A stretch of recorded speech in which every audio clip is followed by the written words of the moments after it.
हिंदी पद्य खंड बिहारी, शीर्षक है भक्ति का चौथा दोहा। अधर धरत हरि कै परत, ओठ डीठ पट ज्योति, हरित बांस की बांसुरी, इंद्रधनुष रंग हो। यहाँ पर श्री कृष्ण का श्यामल वर्ण यानी नीला वर्ण, हरे बांस की बांसुरी, बांसुरी का रंग क्या है? हरा।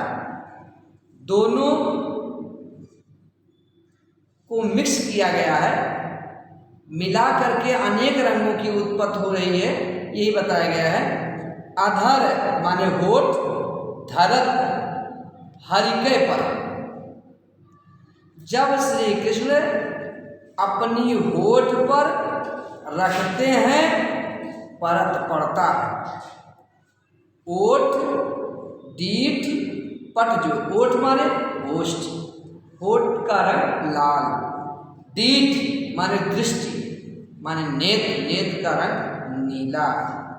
पट वस्त्र, वस्त्र का रंग पीला, ज्योति माने। जब श्री कृष्ण अधर धरत हरिके पर, जब श्री कृष्ण अपनी बांसुरी को अपने होठ पर रखते हैं, तो होठ की, नेत्र की और वस्त्र, इन तीनों का प्रकाश उस बांसुरी पर पड़ता है। तब क्या होता? हरित बांस की बांसुरी। तब वह हरे रंग की बांसुरी, हरे बांस की बांसुरी इंद्रधनुष रंग हो, इंद्र के धनुष के रंग की हो जाती है। इंद्र का धनुष सतरंगी। अब देखिए, लगता है बिहारी जी कला के माहिर थे। बांसुरी हरी है, होठ लाल है, हरा लाल मिलकर क्या बना? बैगनी, जो भी बनता हो, तो धानी कलर जो भी बनता हो। डीठ दृष्ट नीला, नीला और हरा मिलकर, पीला और हरा मिलकर, तो तीन रंग तो ये हुए, लाल नीला पीला, एक हरा है, चार ये हो गए। इनको मिलकर के तीन रंग बन रहे हैं, चार दिन सात रंग, सतरंगी, सात रंग का हो जाता है। तो कवि कहता है, श्री कृष्ण जब अपने होठ पर बांसुरी रखते हैं, तो होठ का रंग लाल, नेत्र का रंग नीला और वस्त्र का रंग पीला मिल करके इस हरे रंग की बांसुरी को इंद्रधनुषी रंग में रंग देते हैं। या अनुरागी चित्त की गत समझे नहीं कोई, ज्यों ज्यों डूबे श्याम रंग त्यों त्यों उज्ज्वल होई। या अनुरागी चित्त, प्रेमी दिल की, श्री कृष्ण के इस प्रेमी दिल की गति समझे नहीं कोई, कि गति को, स्थिति को कोई नहीं समझ सकता है। श्री कृष्ण के इस प्रेमी दिल के विषय में कोई जान नहीं सकता है।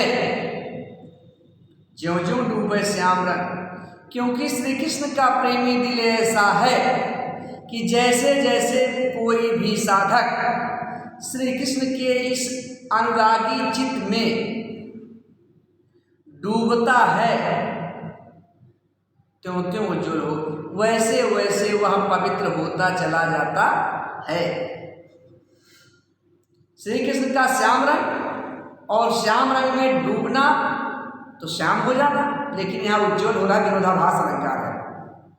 या अनुरागी चित्त की गत समझे नहीं कोई, इस अनुरागी चित्त वाले श्री कृष्ण की स्थिति को कोई नहीं जान सकता, के विषय में कोई नहीं जान सकता। ज्यों ज्यों डूबे श्याम रंग, क्योंकि श्री कृष्ण के इस श्याम रंग में जैसे जैसे साधक डूबता जाता है, त्यों त्यों उज्ज्वल हो, वैसे वैसे वह पवित्र, उज्ज्वल, पवित्र होता जाता है। अगला, तो लघु या मन सदन में हरिया में की बार, बिकट जटे जो लग निपट खुले न कपट कपाट। ईश्वर के बारे में बताया गया कि ईश्वर किस दिल में रहता है। ईश्वर उसी के दिल में रहता है जो छल और कपट से रहित होते हैं। देखिए, तौलग तब तक या मन सदन में, इस मन रूपी महल में हर यामय की बाट ईश्वर किस रास्ते से आए।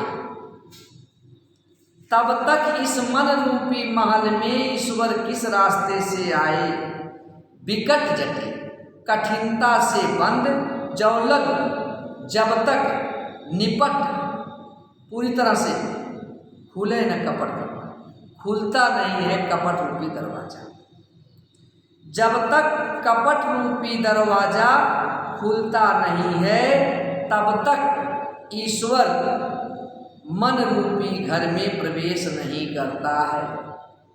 अगर मन में कपट है तो ईश्वर का वास संभव नहीं।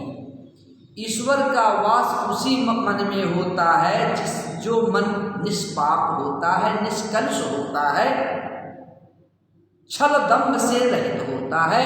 ऐसे मन में ईश्वर का वास होता है। तो तब तक उस मन रूपी घर में ईश्वर प्राप्त नहीं होता जब तक कपट रूपी उसका दरवाजा जो कठिनाई से बंद है खुल नहीं जाता है। आगे, जगत जनायो जिम सकलो सोहर जानो नाई, जो आखिर सब देखिए आखिर देखी जाए। ईश्वर जिसने हमें दुनिया दिखाया है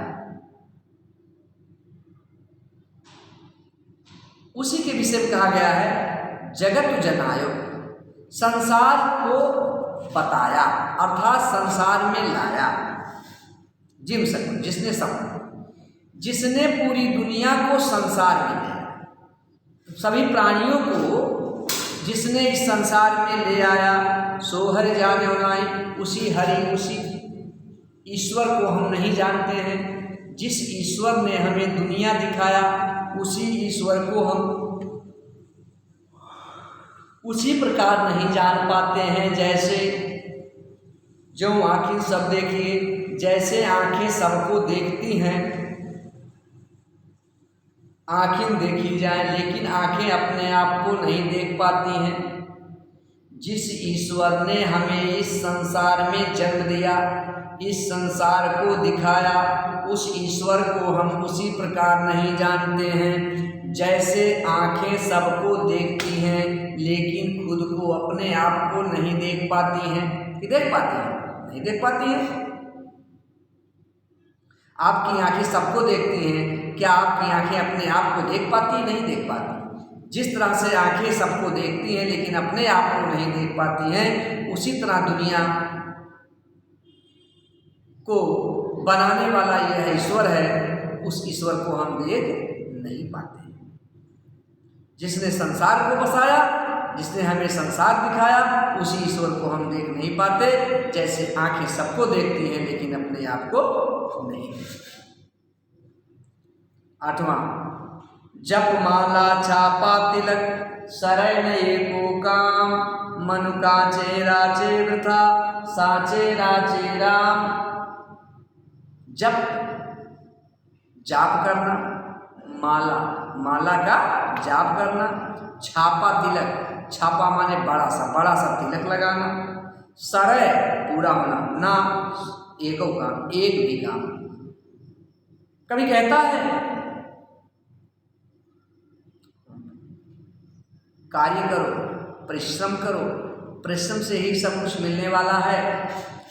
जप माला छापा तिलक शरण एको काम, माला का जाप करने से, बड़ा बड़ा तिलक लगाने से, शरण एको काम, एक भी काम पूरा होने वाला नहीं है।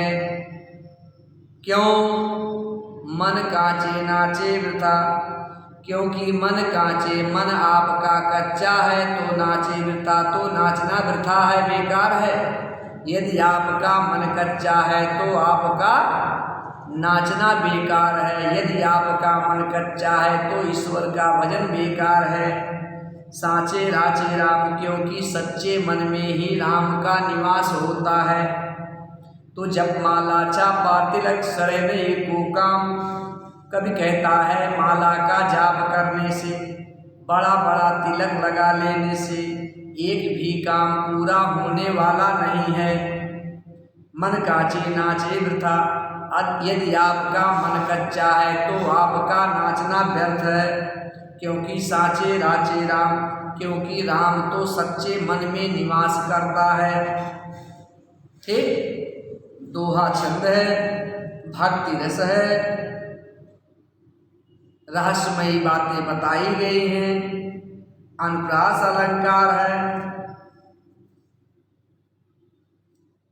रूपक अलंकार है, ब्रजभाषा है, सब शक्ति लक्षणा व्यंजना है, माधुर्य गुण है। नीति, आइए देखिए नीति। दुसह दुराज प्रजानुकू, क्यों न बढ़े दुख दंदु, अधिक अधेरो जग करत मिल मावस रविचंद्र। दुषा माने दुष्ट, दुराज माने दो राजाओं के, प्रजानुकू प्रजा को, क्यों न बढ़े दुख दंड, क्यों नहीं बढ़ेगा दुख। अधिक अधेरो जग कर, क्योंकि संसार को अधिक अधेरो अधिक अंधकार में डाल देता है। मिल मावस रविचंद्र, अमावस की रात को मिल करके चंद्र सूर्य और चंद्रमा संसार को अंधकारमय कर देते हैं। कहते हैं, कभी कहता दुषा दुराज प्रजा को, दुष्ट दो राजाओं के राज्य करने से प्रजा को क्यों न बढ़े दुख दंड, दुख नहीं बढ़ेगा।